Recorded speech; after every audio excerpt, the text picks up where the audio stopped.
Are you having trouble with one of your children where their behavior seems to have changed? They used to be a great student and there were never any issues at school, and now it seems like you're getting a call every day. Well, today I have a change in perspective that may help you to understand a little bit more about what's going on and help that child to regain that good behavior pattern that they used to have. Let's check it out.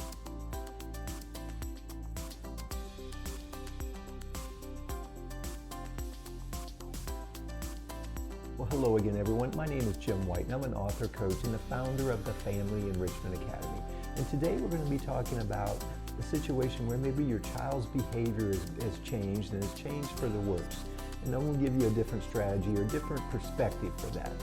Before we do that, though, I did want to let you know I do have a free resource for you. It's our top 10 parenting tips, and it's available at the website familyenrichmentacademy.com. So be sure to go there and check that out. You can download it for free.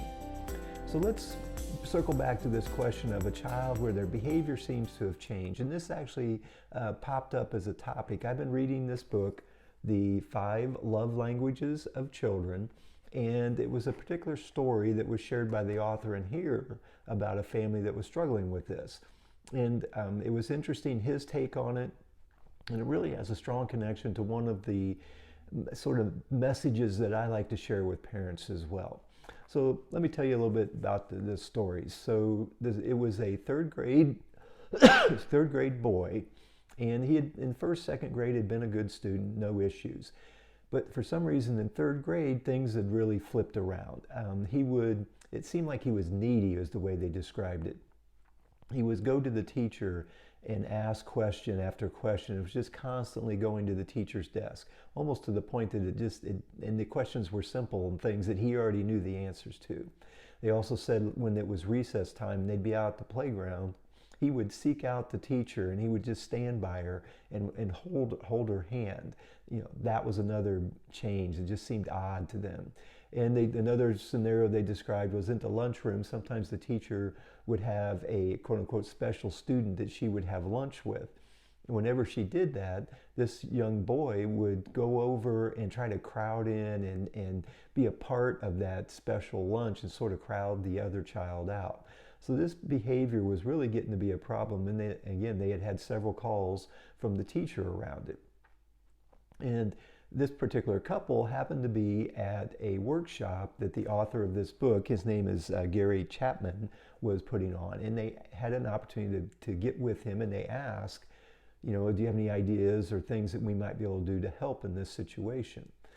Well, Gary, before he provided an answer, he asked if their circumstance had changed any, if there was anything going on or that had gone on recently that had shifted the dynamics or the daily routine within the home. And the couple went on to share that the wife, so the mother of the child, had gone from working part-time to full-time. And this meant that when the child came home from school, instead of having mom pick him up and being able to be with her for those first few hours after school, he was actually going to a grandparent's house and was there until mom was able to pick him up later in the day. So that was one shift that they noted. And then another thing, the father also noted that they used to spend a little bit more time on the weekends just doing special things together. And for whatever reason, just busy or whatever, that had kind of fallen away. Well, Gary, Mr. Chapman, had noticed, he said, you know, that the child is probably just missing that time with you. And again, the premise of this book, The 5 Love Languages, one of those love languages is quality time. And so the assertion was that you needed that lack of quality time or the change in the amount of quality time is what's causing the child to misbehave. And so the recommendation was to try to build back in some quality time with the child. And as I was reading this, I was thinking about, you know, my work with parents and in the way that I would have answered this question. And it's interesting, a little different words, but very similar message. One of these things that I always share with parents is the idea that any bad or unwanted behavior is always a call for love or a call to connect. So in this case, the bad or unwanted behavior was the changes that had happened in school. And I would assert that that child is feeling disconnected, which when you think about what's happened within the family dynamic that makes sense. He's, mom is not around as much, so the child feels a little disconnected, a little more isolated, and consequently that's uncomfortable, and he's looking for a way to connect. That's what all this reaching out at school is about, is how can I reconnect and feel safe again. And so I would have encouraged the parents to do the same thing, find ways to build connection.